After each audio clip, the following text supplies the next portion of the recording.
Welcome back to another edition of the Gabagools Podcast, episode 62. With me, as always, the Cuzzo. Dan, how we feeling? 62, my friend. 62.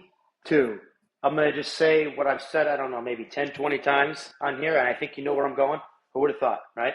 Who Who would have would have thought? thought? It's pretty amazing too, because I know someone asked me, they're like, why do you have so many numbers on after the Gabagools podcast on like either Instagram or whatever. And I'm like, well, that's the date that we established the podcast. That was the what date we did the first one. It was back in February. I think it's like the 21st or 20 something along those lines of 24. Obviously, I think we've talked about it enough about how we created it. We decided one Thanksgiving, like, hey, you can talk sports. We might as well record it while we talk about it. So You know what? And if this becomes like a big thing, if we start, really making some money, I'll tell you right now, I'm quitting my job. That's oh it. yeah, full I'm not force. I'm Full not doing force. a whole, yeah, we're going to become, and if that happens, guys, I'll dress up. If you want, I'll go in a suit. I'll put a freaking tie on if that's what you want. I'm at home right now, okay? I will put the tie on. I will learn how to do it. I'll even do the bow tie. Uh, I don't. I mean, I'll throw a freaking furry costume on if that's what you guys want to see. But let's He not has reveal one because that. he goes to the convention, so don't let him fool you. He already has one. So. You go one time and people want to yell at you for calling you a furry. I don't know. I mean, come on now. Right, right. Still trying to figure out this lighting situation. It's like right in my face, right in the camera view here. You see that? It's like a little Yeah, shining light. it's almost like Jesus himself is trying to come down from the heavens. My son. There you go. Whoa. Anyway, back to sports. Not getting to the religion podcast here. That's for another day. It's on Sundays. Yeah, the Lord's Day. Anyway, let's jump in with the quick hitters. Obviously, some NFL news. The big one was Aaron Rodgers signing with Pittsburgh. It was kind of the, oh, you think? He was going to sign there. He just didn't want to do OTAs, is my general thing. Best of luck to him. I have no hard feelings toward Rodgers. I wanted to keep him with the Jets. Not a big deal. Should be nice. I mean, they traded away Pickens. They still have DK Metcalf, so that'll be kind of interesting just to see that dynamic go. But, I mean, it's going to be kind of funny to watch. I do wish that they still had Pickens, though, just because the downfield fights between DK and Pickens, it would just be a bloodbath out there. You know, cool for Rodgers to see him continue and keep going at least another year. I was really kind of hoping selfishly for Captain Kirk to become a Steeler so that I could, in the one league that we're not in, I Yeah. could have had McCarthy and Cousins. And you know what? Maybe that's not the most appetizing two quarterbacks in the league, but hell, Kirk's still going to put up. He could have some decent games. So selfishly, I was a little upset there, but yep, he's already grabbing the gridiron throne championship here. So I'm just going to go ahead and I guess I have to give it back to you. Yeah. Finally adding it to the podcast. I think it's been like two or three Yeah. shows that we said we were going to put it on the podcast. So Oh yeah. I had to make sure to put that on there, just for no other reason than just, leaving it No, there. no, of course not. We can circle You know back. what? We're coming for you though. I don't know if it's this year. I don't know if it's next year. We've done our homework. We've made some picks. There's some other teams in the league. I get it. Real quick, this just came to mind. Rich wanted McBride and I think 2 firsts for Brock Bowers. Rich, I'll just be honest with you, man. You can lick my butt from Monday to Sunday, my friend. Okay, this is what That is a lot. I don't know what the hell this guy's smoking. I have Brock in another league. I get it, but McBride is fantastic as well. And Touchdowns should come around. I mean, last year I think they're going to come around. They're going to come around. Yeah, last year I think everyone was soured on him because of the lack of touchdowns. But I mean, lightning can't strike twice in the same couple of year span. But we'll see. That's actually really funny though. I mean, Bowers. I mean, I get it. I wouldn't want to, but I mean, I feel like Trey McBride and you pick up an extra first. I wouldn't be anything to really scoff at. But speaking of football, too, before we go back in the NFL news, did you see I traded away Saquon Barrios, Monty, and then Braylon Allen for pretty much every rookie running back out there that's going to make a difference? I did not. I'm assuming this is gridiron. I've been more focused with the fantasy baseball for the moment, especially since we've done our we'll draft talk about that. Yeah, we'll Yeah. definitely talk about it. But yeah, so I got Judkins, Caleb Johnson. I added in Omarion Hampton, and then I also got Ricky Pearsall. He's a wide receiver, obviously, but traded away Saquon. So like I'm definitely a lot younger. I traded away a lot of big pieces off the championship team. Um, I just got bored. It was like one of those things I wanted to get some players. So You got Hampton and Judkins, and I think outside of Genty, Hampton was probably regarded as like the second guy, and then I think Judkins was right in that mix for like 3, 4, 5, something in there with yeah, Henderson and somebody else. So solid, solid. It's always good to get younger, right? Especially when you're talking dynasty leagues, whatever sport it is, yeah, especially football, because the shelf life with some of these position players is not always that long. But yeah, yeah, not bad. I mean, especially Saquon too. I mean, tough to give up Saquon now. I it's mean, what the tough. year he just came Yeah. off of, like, come on. It's going to be a tough pill to swallow after like 3 games when he puts up like 42 points each week. But the way I look at it too, he did just have a ton of, you know, or he had a ton of touches the last couple of years. History is not on the side of, the players who have a lot of touches. And then also he's on the Madden cover. And I already went through Oh, the that. curse. I already went through it with CMC.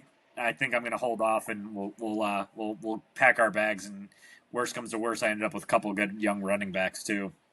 Well, I was gonna say you're also moving him probably at about his highest peak value right now if you wanted to trade him. So I mean, Yeah, it's because if not I a lose in bad. the season or OTA or not OTAs but training camp and he hurts his knee or something, God forbid, happens and he's done, then I'm stuck with him and I might be able to get one first. Where yes, I gave up a lot, but I like because Montgomery was in there, and then obviously Brees Hall is still a stud. I mean, he's only 23, but Yeah. you never know. You never know with any of that. So I figured might as well get out before it gets too late. And if I have to suck it up for a couple games where I miss watching Saquon tear it up for me, so be it. But back to the real NFL news. Packers are releasing Jair Alexander. I think it was one of those injury concerns, and he kind of just wasn't on the field enough for him. So, at the pay rate he was at, see you later. Bears fans will be happy to get rid of or not see him anymore. And then Nick Chubb likely to side with Houston Texans, so I know that's good for gridiron for you. Yeah, I mean, I would assume he's going to slot in behind Mixon, right? So he's going to Yeah, be, I guess, the maybe a number 2. 1-2. Yeah, one like it'd be like Mixon's a one, and then you got Chubb I was trying to think of something clever to say, but he'll be like he'll get his touches occasionally. It's one of those kind of makes me laugh for the people who have like Woody Marks and they draft him really high just because they have Joe Mixon too. It was kind of a waste of a space if Chubb does sign there. So Yeah, I don't know what to assume with Chubby now after that last injury. So, but hey, maybe Mixon has kind of an off year. Maybe Chubb they use him a little bit more. Maybe he gets in the end zone 5, 6, 7 times. I don't know. I don't know. yeah, you never know. Yeah, I they don't have to know. be moving up the dynasty rankings there if that happens. But one of my favorite things from OTAs though is everyone looks good. The best shape of their lives. So that's always one of my favorite takes that you see on the Twitter sphere and just all the reporters. Oh, best shape of his life, like CMC, best shape of his life coming off the injury. It's like we've heard that 100 times. So Big year for CMC too. Was hurt for absolutely, what pretty much half the year or most of the year last year. So yeah. we'll see what he does. Yep, absolutely. Moving into another quick hit, we got the NHL. Obviously, got the Stanley Cup going on. We got Panthers versus Oilers, a recap of last year, or rematch of last year, I should say. And it's lived up to the hype. Game one went into overtime. The Oilers were able to come out on top. Alcombe tied the game with like 6 minutes left, roughly in the third. Leon Draisaitl, who would be Batman and Superman to Connor McDavid, basically, clash of the Titans here. Won it in overtime with his goal, with the assist from McDavid. And then game two, double overtime. Oilers came back in the third, scored, I don't have the time on it, but they scored late in the third to kind of put them into overtime. I think it was Corey Perry, who I notoriously have made fun of in the past just because he's just kind of a goofy guy. I used to say he always used to wear Crocs in the shower. So one of my little Oh things. dear. Yeah. Swimsuit. Now, side But note, real quick, since you yes. since you brought up Crocs, and Maria, shout out Maria, she's probably going to be listening to this part here, so she's going to get a good laugh. Are you a Croc guy or are you not a Croc guy? I am not a Croc guy. Thank God. Allie Thank and God. our daughter is also a Croc. They wear Crocs, but I do not. Yeah, Maria's got a pair of Crocs, and she is adamant that she is going to get me in a pair of Crocs when it's all said and done. And I've pretty much told her there is no way Nope. in hell Nope. that is going to happen. Same here. I refuse. I will not be wearing any Crocs ever. Can't do it. Can't do it. Not happening. It's so not a shoe. It's just a piece of no. We wear slides. We wear slides. So my goodness, I don't like. Yeah. Two thumbs down. Thumbs down. We are not a Croc podcast here at the Gabagools. Nope. But fun fact about Corey Perry too. I think he's been in the last 5 Stanley Cups. Now that's something. That's like that reliever. I think Will Smith, wasn't he in 3 or 4 recently? Yeah, he won 3 straight World Series. I think that was it's kind how of the hell you do that? The majority of players never even get to a World Series, and this guy just keeps jumping from team to team. Right. Yeah, and it was funny because I think it goes back to 2020. Yeah. So he was with Tampa Bay, and I think they won that year. And then 2021, he was also there. 2021 and 2022, he was there. And then 2023, 24, and then last year, obviously. So interesting enough. Fun little fact. But yeah, back to the game, double overtime. Brad Marchand, the Rat, as we call him, former Bruin, won it in double overtime, which isn't a surprise. He's one of those gritty little players that will come out and score for you. Gritty little rat. Yeah, he's just us Gabagools. We don't deal with rats here. No, the rats. What'd you say earlier? They're sleeping with the fishes, right? Yeah. Usually rats in our culture go sleep with the fishes. So, but that being said, game 3 is tonight. If you haven't watched it, definitely tune in. Definitely worth a watch. It's one of the best hockey. So far it's been one of the better Stanley Cups that I've seen that hasn't included the Hawks. So. You know what, though? The Hawks are going to be back in it sooner than later, so watch out, rest of the league. Yeah, we have the NHL draft coming up. I know that the Hawks are third right now, where they're going to be picking third. They're talking about trading up. I think they're looking at my guy, Michael Mesa. So hopefully, we'll speak it into existence that we draft him, and he'll be a nice 1A, 1B with Connor Bedard. Let's do it. Let's do it to it. Yep. Oh, yeah, on this day, too, back in 2010, the Hawks won the Stanley Cup, so add that to your history sheets. Raise the roof. All right, last quick hit. I know I mentioned this one earlier, but did you see that settlement that just got settled between the House and NCAA? You did mention this earlier, but I'll let you rattle it off. All right, real quickly. Basically, the House ruled that the NCAA pretty much has to play all their former players because of naming, revenue sharing, likeness, NIL. Pretty much the settlement distributes $2.8 billion to the athletes that were previously denied NIL rights. So pretty much before NIL was created. So I think this goes back to the Baker Mayfield era. So back to 2015, 2016, which is kind of cool. It's good. They should be compensated for all that, the endorsements, all the, names on the back of the jersey, essentially. So good to see that they're going to have to pay. And then also, I think they did rule that schools have to up to 20 million, as per team that they can spend on the sport. So Ohio State pretty much did it last year. North Carolina, I think they have 14 million or 16 million already on the books for that team. So should be interesting. Yeah, definitely. Talking about an extra 20 million to spend. I mean, that's, I think we mentioned this. I mentioned this earlier, but an extra $20 million for me this year. I mean, my goodness. See ya. Yeah, right. And we keep referring to earlier. We did record, but Dan, do you want to talk about the blunder, or should I? You know what? I'll just bring it up. I'll just go ahead and say it. I don't know if we're going to release that one. Hopefully not. But No. the internet was an issue with me for a while here. We were able to finally fixate that issue. However, did not forget the old network. So logged on today, right, doing everything. I'm like, all right, I already got the big TV in here, already set. We're good to go, right? Got the TV in the bedroom. We're good. Didn't do it with the phone. So woke up, right, trying to do this off the phone on the old network. was a fuzzy little blur. But I'll tell you right now, not a technology guy. Texted the woman. This is the second mention of Maria today. Texted her, immediately calls me back, says, Dan, in so few words, you're not on the right network there, buddy. You didn't forget the old one. So you know what? It's just another example of her always being right, right? And Hey, I'm glad you're learning now. Just learn now. yeah, I'm. It's been a while. It's been a hard time for me to remember that or learn that, I should say. But yeah, I'm learning that pretty quickly now. Yeah. Oh, believe me. Yesterday was Allie's birthday too. So shout out Allie on your birthday. Big 31. Happy birthday! Woo woo woo woo! 3-1. Little shout out from the Gabagools on the pod. So, I've learned that you obviously have to. She's always right.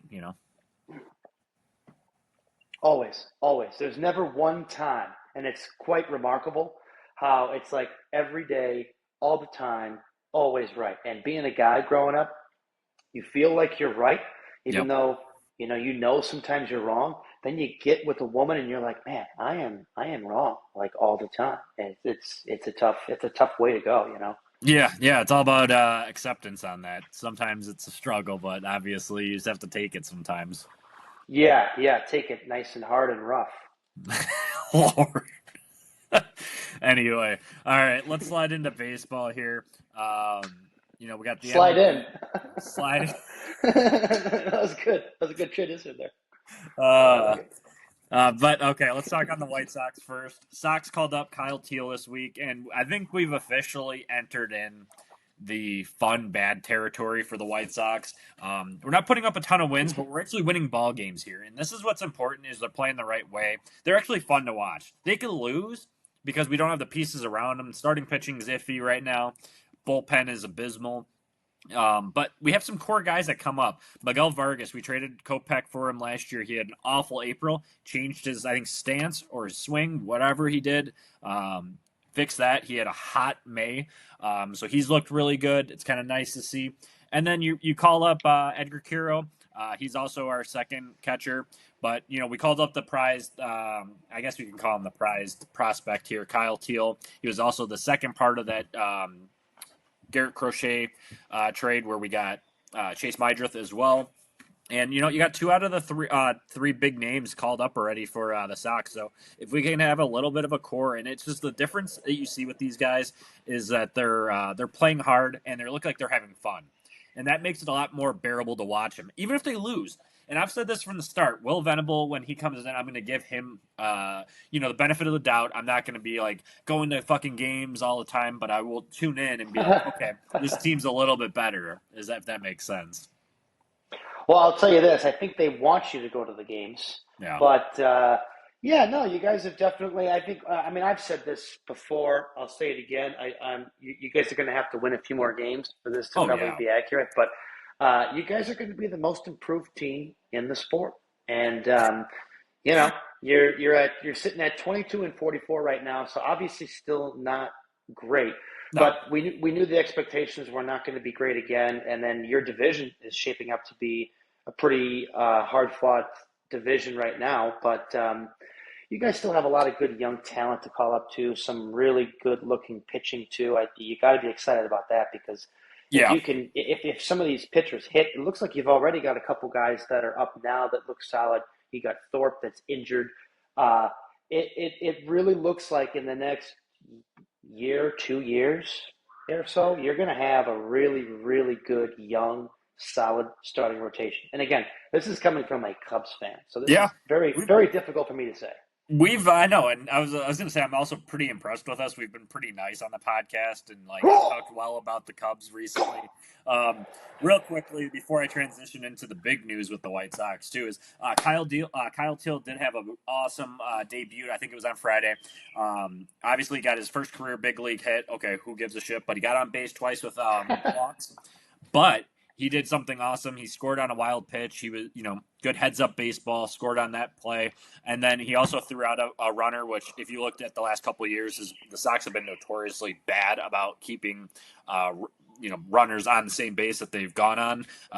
They can't seem to manage that. But I think even with Hero, I've noticed that they've been a little bit better So hell of a debut, Kyle Teal. We should probably get some It's Teal Time shirts, as we said earlier too. But obviously, the big news is the end is finally near in the Jerry Reinsdorf era for the White Sox. He did come to the agreement with. I mentioned this on TikTok already, but I'm there. He came to the agreement with Justin Ishba from. I think the Phoenix Suns. I think he's part of that ownership group. Between 2029 and 2034, or 2033, I should say, he has the opportunity to sell a team to him directly, and he's already going to be sinking some money. He said in 2025 and 2026 to pay down some debt. It couldn't have been a better time. It could not have been a better time. Jerry needs to get rid of every sports team that he has, not just the White Sox. We need him to get rid of the Bulls too, because good Lord, what's happening there? It looks like Michael Reinsdorf is going to own them, though. So that one. Oh, brother. Well, sometime. You know what? As long as I'm sure for you'll take at least one. Just one organization without a Reinsdorf in them. So 100%. That'll be exciting for you, hopefully, in the next couple of years. I'm thinking really quick because we mentioned the Teal Time T-shirt. I'm thinking it has to be the color teal, right? I'm cool with that. It's got to be a teal color. It'll say it's Teal Time, and then, you could. There's so many ways we can go with this. I'll think up some ideas for. We'll add it to the bulletin board for it. We'll parking. I'm getting creative today. Yeah, I like this one. Yeah. Also, parking lot too for next week. Let's have a nickname show too. We'll have a top Mount Rushmore of nicknames for sports. I like it.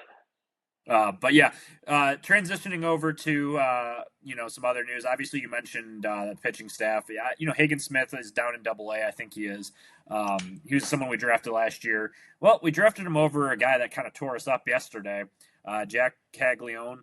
He's already been called up by the Royals. He had his first 4 career hit game, and then Bobby Witt obviously homered yesterday. Did you guys pass up on Caglione? Yeah, by 1 pick. So Hagen Smith, we do need pitching, but we need that power bat, and that's going to hurt long term. Especially in your ballpark, that kid could hit 50 or 60 without even. He could probably do it from the right side. Yeah, and they need first base. It's not like I think we've said it before. Like Tim Elko is just kind of a stopgap guy. Andrew Vaughn's probably going to get DFA'd at some point. We'll see, but that one's going to come back to haunt us. But yeah, Bobby Witt homered too. So, that sunk us yesterday. We could have gone for the first sweep of the season. But you know what? They played well. Played well the last couple of weeks. I think they took 2 or 3. No, they split. It was a 4-game set against the Tigers, too. Best team in baseball. So, that's pretty good. And then, just around the league real quick, George Kirby had a 14K performance yesterday. Seattle's in second place. Let's see. Pete Alonso passed David Wright for second place on Mets all-time home run. I saw that. Yeah. So good for the polar bear. Seems pretty quick too. My goodness, and he's going to pass Strawberry because I think he's only got like 10 more or so. So he's going to be the all-time Mets leading home run leader quickly. Oh yeah, and I'm not surprised. He signed that extension with them too. So good for him. The guy seems to be he goes in, does his job, and gets the hell out of there, essentially. Yeah, 243 career home runs already for the polar bear. And let's see, he had his rookie year, he had 53. He's had some big years for sure, and you have to get to 250 or whatever he's at, what is he, like 30? Yeah, he's something 30. Like that. So, he'll be in the league for quite a while. He's a first baseman. But either way, still, congrats to the polar bear. Last night, obviously, the Red Sox kind of put a beat down on the Yankees. We like to see that on this podcast. But Aaron Judge blasted 2 home runs against the Red Sox, and he's up to 23 on the season. But not to be remiss, on our other one, we did talk about the other home run leader with Cal Raleigh, the big dumper. Now that I think we already said on the last one that we can't use the big dumper. We're going to try to use other nicknames. So if that's the case, Big dumper will not be, spoiler alert, my number 1 all-time favorite. It'll be an honorable mention. It'll be an honorable mention, but yeah, he's having an unbelievable season. Seattle needs to get going again a little bit more. They just jumped out of first place, but there's a lot. Did you have anything else, or was because I got a couple of last one. Paul Skeens, Pirates, Oh, get him some fucking oh my runs here. The God, dude's dude. having like, I forgot what he had for May, but it was like a sub-2 ERA. The dude's going 7, 8 innings, and the one he Yeah. went 8 innings and they lost. Like, come on, by 1 run. I mean, it was like 1-0, guys. Come on. That's all I have on that one. I'll pass it over to you. Yeah, Skeens, I saw that too. I mean, we touched him up for just a couple runs like about a month or so ago, Yeah. and his ERA jumped up closer to like 2.5 or something. And you're like, Oh whoa, yeah. I mean, is he, what's going on with Skeens, right? And then Right. a few starts later, you're like, yeah, he's still going 7 2/3, 8, 9, 10 innings, and I think like you said, his ERA is sub 2 again. So yeah, he's unbelievable. I've got a couple things for you. The first thing. I want to call this the Hoff watch, The right? Hoff watch. I But like it. We'll get it trending on Twitter. it's the Hoff watch, not to be confused with the Hall of Fame watch, and that's really more of what I'm going for here. But Hall of Fame, HOF. Come on, it's too easy. I like it. I got a player for you. He is 32 years old. When I thought of this guy, I would think I'd have to look at the numbers, but I wasn't really sure as far as Hall of Fame status. But he's 32 years old. He is a career 280 hitter. He's got 352 homers, already almost 1,100 RBIs, and I did not get the hits. They had it on earlier. But did you want to take a guess? Did you want me to give you a couple of hints as to who this may be? He said he's got 300 home runs. 350. 350. Okay, and he's 31. 32. Give me another hint here. Okay, I can give you. I feel like if I give you the team, it'll be too easy. So yeah, don't give me the I'll start team. this. I'll give you this. He's a third baseman. Manny Machado. Yeah, that was probably an easy giveaway too. And I think I heard this earlier. I think he's played more games as a Padre than he has as an Oriole, and he came up so young. Yeah. That was a little shocking to me. But he's been with San Diego, I think they said, for close to 6 or 7 years already. And yeah, that was the same year that the Sox missed out on him, and he's been with the Padres ever since. That's right. You know what? You look up you look at the back of his baseball card, and almost every year it seems like he's hitting 280 to 300. He's got 25 to 30 homers, and he's pretty darn close to 100 RBIs, at least 80 or so, just about every year. And he's only 32. With those numbers, Yeah. you give him just another couple of years, I think this guy could be a shoo-in for the Hall of Fame if he's healthy. He plays another 4 or 5 seasons at least. I think you can make the argument now that he's a Hall of Fame player. Absolutely. I think if he gets a World Series, I think that's kind of like on the resume. Whatever that means, in the big picture, whether it is with the Padres, I don't think so. I don't know where he would go at that point. I mean, I think the Yankees would be the only one I could see reasonably that he could go to that would probably win a World Series. But you never know. But I think that's one thing that you could add to his resume, and I think he would get in. But yeah, 2-time Gold Glover, 2-time Silver Slugger. He's got a Platinum Glove. So I mean, he's got some tough competition in the NL. He's had Nolan Arenado. I mean, that's tough to go against. So obviously, great company. I think he gets in though, just based off of longevity too. Yeah, I mean, I think right now when you look at the numbers, I would say maybe they're a little on the lesser side for the Hall of Fame, but I also think that if he gets to 425, 450 with the career homers or more, I think that's going to be pretty tough to not get him in. He always hits for a good average. He's got a bunch of RBIs, Yep. and do you have his career stats up? Is he in the 1,800 career hits, something like that? For hits, he's got 1,976 hits. Oh wow! So he's approaching 2,000 already. Yeah, this guy. Yeah, I mean, he'll have that by the end of the year. He should absolutely. Okay, my second thing. I don't know if you caught any of the Cubs Detroit series this past weekend, but did you see the Nico Horner and Craig Counsell ejection? Yeah, I did. Okay, give me your thoughts on that. I mean, the ump is terrible. He's notoriously bad for having the calls, and I think it's a very weak call. And this is me being neutral on it. He didn't say anything. He just turned around, and if what he said is true, he said, "You're having a really bad day," and that gets you kicked out of a game now. If you said that in the 1980s, that umpire would probably spit at you back in the face or something. You know what I mean? Like, Right. you're having a bad day, gets you canned. Are you kidding? That's really weak. I think it's bullshit personally, but yeah. Um, I think there needs to be like we have to start finding these umps for terrible calls. Yeah, I didn't love that, and I got two more things for you here. The what I want to start with here is I'm going to go over the National League wild card too, but just looking at the wild card right now, my main question to you is how many AL Central teams will make the postseason? I think we already might have answered this, and I'm going to try to ask you about the AL East as well. But when you look at the wild cards with how they're lined up Tight. right now, you've got Minnesota, Tampa Bay, and Toronto that are all tied for a wild card spot. You've got Cleveland only a half game back. Seattle has obviously just lost their reign on the division. They're only a game and a half back, along with Kansas City, who Right. just lost. Or no, you guys. Well, that was a 4 game you said, and then That was Detroit. That was the 4 game. oh, that was Detroit, and then Boston. I'm going to include them. They're only 4 back, and then Yeah. Texas and the Angels are 4.5 back. I mean, it's stacked right now. But my main question is the AL Central teams. How many do you think make it? We're gonna go with two. We'll go on the safe. We'll get one wild card, and then we'll throw like a Toronto or Tampa Bay. Tampa Bay's come on hot recently, and they always seem to. And that's the weird thing about Tampa Bay. I'm not saying that they're gonna be the ones that make the playoff. But just based off of what I'm seeing out of the East, it is getting a lot better, and I think it's because the Orioles are so putrid. And I mean, even them, they're starting to turn it down a little bit too. I think they just needed to play the White Sox, and ever since then they kind of launched because they had the same record at one point.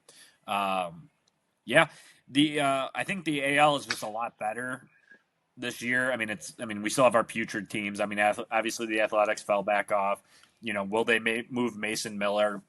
As for a King's ransom this offseason or this deadline? Probably not, but you never know. They also play in Yeah. a small ballpark, but Baltimore's kind of fallen off. They don't have the pitching as we talked about, but I mean Kansas City is a good team. They play like they don't. They have obviously their two big stars now, but when they are all when the wheels are turning there, they're good. Detroit has been so good; they're going to win the division pretty easily. Minnesota has come on. And then Cleveland's always that thorn, just with the most underrated player in baseball with Jose Ramirez. You know what? And you mentioned Kansas City. So right now you've got 3 of the 6 teams, the top 6 teams for the wild card are from the Central right now.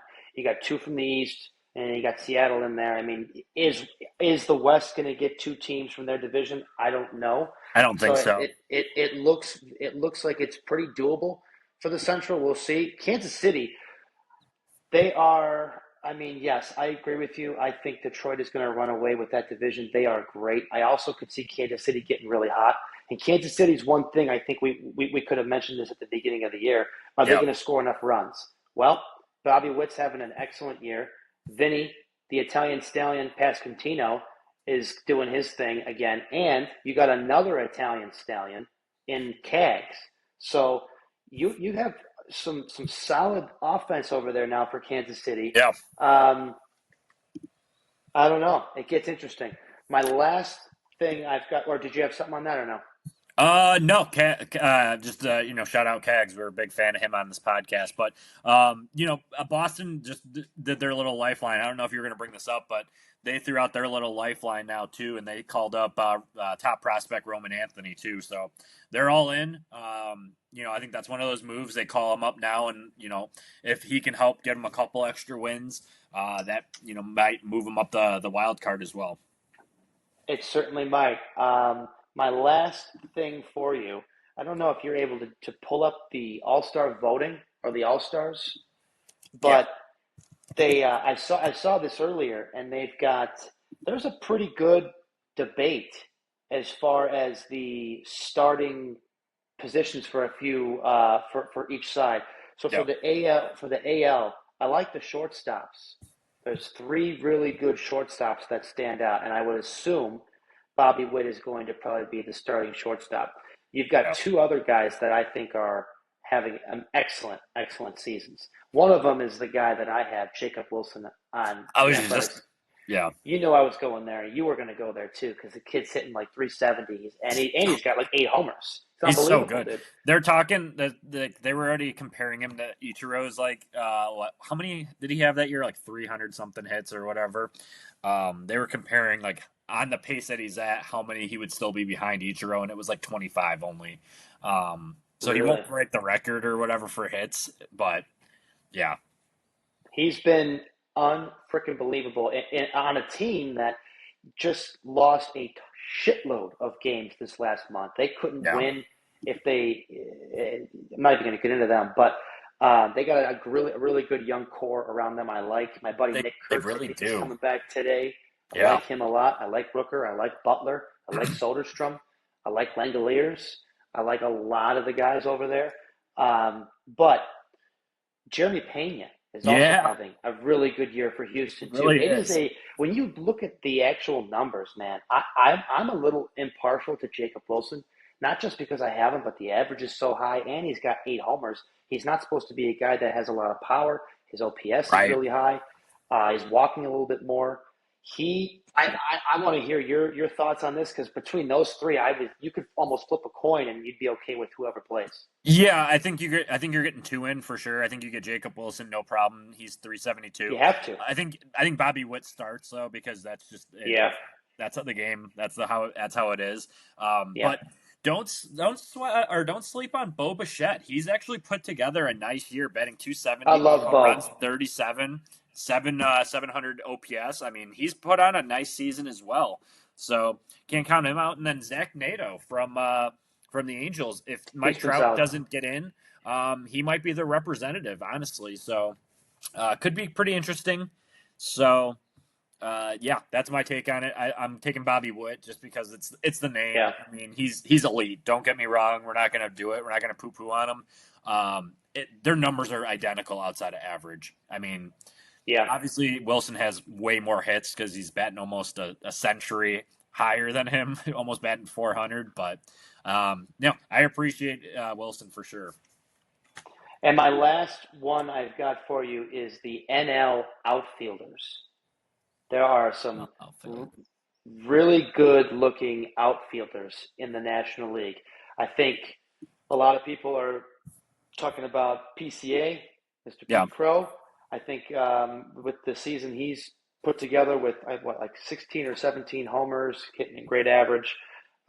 He's been great. They had a couple other people that I was looking at. I like Tatis. His average is down to like 260, though. Yeah. So for me, I don't know if I would have had him. I forget who else they had on there, but there were some really good names and some really good competition on that one too. So here's who I'm going to give you too. That I don't know if they're on their list. Corbin Carroll. Obviously, last year he had his shoulder. Recovering from that shoulder. He's got 18 homers. Yeah, he's tearing it up for them. He's pretty much keeping them afloat. But that's going to fall off. Ronald Acuna has come back to life after his injuries and just torn the cover off the ball. I think he's going to be so much focused on hitting now and not stealing the bases, just so he can stay healthy at least this year. And then you got to throw Jackson Chourio from Milwaukee. He's having a nice year. Average could be a little bit higher, but he's batting 254, 10 home runs, 37 RBIs, and a 700 OPS. I mean, he's been like stellar out there too. But I mean, there's quite a few. That's the good thing about the NL is they have so many good outfielders. I mean, obviously Teoscar Hernandez, you could throw on that list.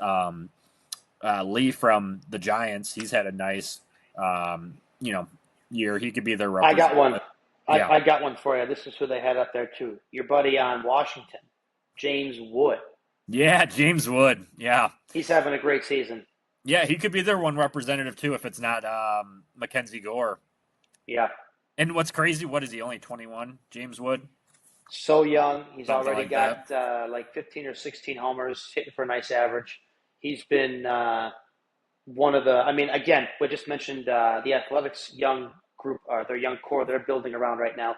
Same thing with Washington with some of the really good all four stuff of them they have.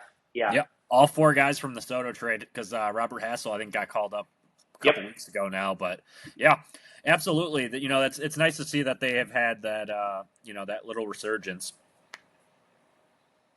And I think that was about all I wanted to mention this too. Colorado got up to 12 wins on the year, so Yeah, good they for good for the they swept Rockies. Miami. How They about that? did, they did. So we got to give them a little bit of love. I know it's been a tough season.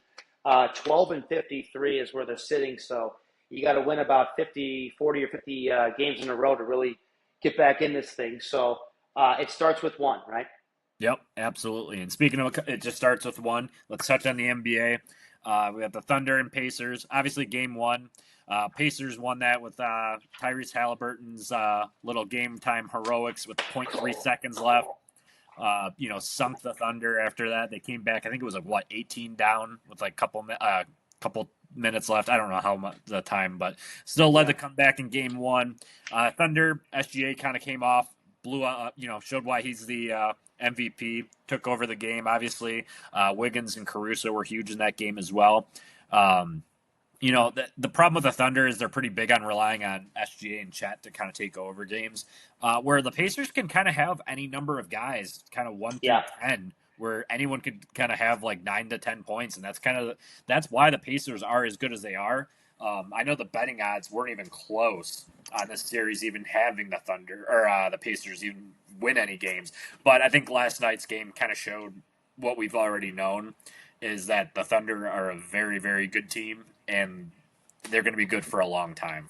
I'll say that. They are good, but to piggyback off of what you said with Indiana, game one, they had 6 players with 10 or more points. Game two, they had 7 guys with 11 or more. So they definitely spread the wealth around.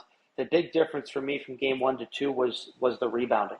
Yeah. Indiana out rebounded Oklahoma City. What did I have here? I think they out rebounded them at least 15 or 20.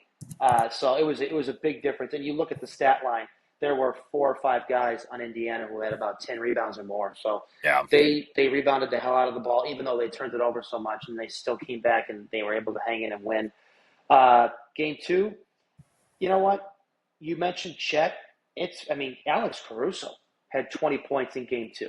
I know. What I mean? Him and Wiggins. SGA is a bona fide pretty much 30 or more a game. He had 38 in game 1, 34 in game 2. So he's going to take his shots, he's going to get his looks, and he's going to get his 30 or more. That's where he's at. Williams had 19. Wiggins, like you said, had 18. There's something about Indiana, though, man. They're able to win on the road. I still like Oklahoma City, I guess, for my brain, but I don't know. My eyes and my heart are telling me that Indiana can hang around. And for me, Halliburton has got to have a big game. I think the most he's had in either game was like 17. He needs to have 25, 30 or more. And I want to see him go off one of these next couple of games in Indiana. Absolutely, and I think it's entirely possible because they'll have the Caitlin Clark effect. Did you see that stat that she's like the Pacers are 7-0 when she's in the house? Oh, really? I did not know that. Yeah, so pretty much whenever she's there. I don't know if the luck will still hold out though when the Thunder come to town. I don't know when they play next, but Wednesday they play Wednesday. So yeah, we'll see. We'll have to get back to it next week when we talk about it. But it's been a fun series so far. I think the Thunder kind of controlled most of that game though. But you can never count the Pacers out. There's enough games that they come back and win. So too many comebacks. Yeah, I mean, I guess, and the question stays in here too, is if Halliburton can kind of take that next step and get into the 30 or 40 range on scoring. I just don't think the Pacers are built like that, just because they have so many mouths to feed. I mean, Aaron Nesmith is good. Pascal Siakam, or however you say his name, has been pretty good still. They just have so many guys that can put up, 15 points, and you'd be happy with it. So. Yep, and I think are we done with baseball? We can go back to it. More? Yeah, let's go back. I just have one thing I want to mention. This was from the UFC this past weekend. This is going to take 30 seconds. Yeah. Sean O'Malley sucks. Change your hair color, you fucking idiot. You suck, dude. And Marab isn't even good. Kayla Harrison is the next GOAT. She's going to be able to beat anybody she wants to, especially at that weight class. UFC 317 is coming up in a couple of weeks, too. really good card. Topuria Oliveira, that's going to be a whale of a fight.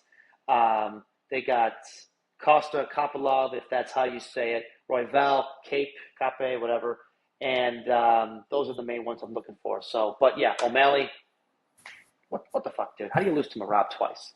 Yeah, I was kind of because I'm not a big bitch, UFC guy, you know that, but I was kind of surprised to see him lose. I saw some memes created that were kind of funny, kind of raunchy that I'm not bringing up to get canceled on, but some pretty funny ones that he got. Was it really that bad? Like, okay, compare it to baseball. What did he do? Like, what was his stat line basically? If you could compare it to baseball, was it like a golden sombrero? Yeah, dude. I mean, he wasn't able to hit Marab, and Marab took him down a couple of times, and then he gets choked out. And I mean, like, you know, yeah, he basically laid an egg 2 different fights against Marab. And no offense to Marab, but he sucks. Yeah. And then I guess to close out with baseball too, just real quick, some big series. Obviously, you guys got you guys are in Philadelphia. You guys, Yeah. you guys lost 2 out of 3. That's a Detroit, but that's the best team in the league. So can't count you guys out. That's obviously a big thing, and you guys are kind of doing it without your starting pitching because we really didn't talk about the Cubs. But PCA, like you mentioned, Kyle Tucker has kind of been non-existent the last couple of weeks. I know he was banged up. He was out a couple games, but I mean, no Shota, no Justin Steele. Cubs are finding a way to win. It's good to see for you guys. I mean, you guys are going to need it because Milwaukee's been coming on hot as of late too, and then Cardinals out of nowhere. I think I mentioned this a couple weeks ago when we talked, but Cardinals aren't a team to mess with either. I think how'd they do against the Dodgers? I think they played pretty well. 2 out of 3 from them. Yeah, all I'm going to say for St. Louis is Brendan Donovan, starting second baseman for the National League. Yeah, absolutely. You're not wrong in that one. And then obviously we got the Dodgers at San Diego. First time they've played all year, so that's going to be a fun series to watch for the old baseball diamond. And then obviously you got the NHL on tonight, so tune in. I'm sure it's going to be better than anything that's on TV unless you're watching Secret Lives of Mormon Wives. Forgot to ask you if you guys watched that or not. No, we are not on the Secret Lives of Mormon Wives. Maria doesn't watch it? She's not. You guys aren't into reality TV. Not that I know of. You know, she likes some of her reality TV. You know, like that one show that we were all watching that is Traitors. over now. Yeah, Traitors. That's right. And she's a novella girl, and she's trying to get me into that. And then we just got Xfinity, and they've got a plug for, I don't know if it's Peacock or one of those. And yeah, that's how like, I got it. And she's like, "Oh my God, all the novellas are on there, so we can watch them." And I'm like, "Oh, Jesus, help me!" There you go. You could do your little Hoff watch, hashtag Hoff watch. Oh, geez, that was more for the Hall of Fame players, but you know what I mean, like. The Hall of Fame of reality telenovelas. Oh yeah, we could call it that. Okay, I'm into that. Yeah, that's down. I'm all right. All right. Any closing comments? You know, Maria, we brought you up 3 times on the pod, so that might be a new high. Shout out the ladies of the Gabagools because we brought up Allie too, so shout them out. Happy birthday, Allie. Yep. Shout out also the fact that Dan, you gave up on the season for Beer League, and then you've rattled off like 4 wins since then.